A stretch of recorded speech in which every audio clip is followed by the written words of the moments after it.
এখানে কোশ্চেন আছে A B plus BC plus C A সমান 3abc হলে 1/a plus 1/b plus 1/c এর মানটা কতবার করতে হবে। এদের লসাগু হবে এবিসি,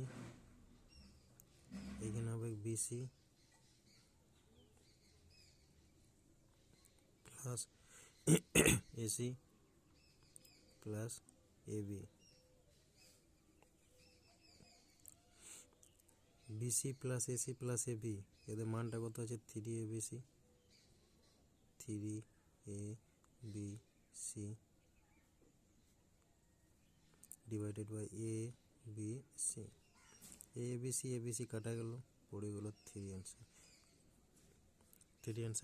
এটা একটা সিম্পল জিনিস, কিন্তু তবু আমি এটা আপনাদের কাছে তুলে ধরলাম। অনেকে এটা কোশ্চেনটা দেখে মনে হবে যে খুব কঠিন, ওই জন্য সবার বোঝার জন্য আমি এটা তুলে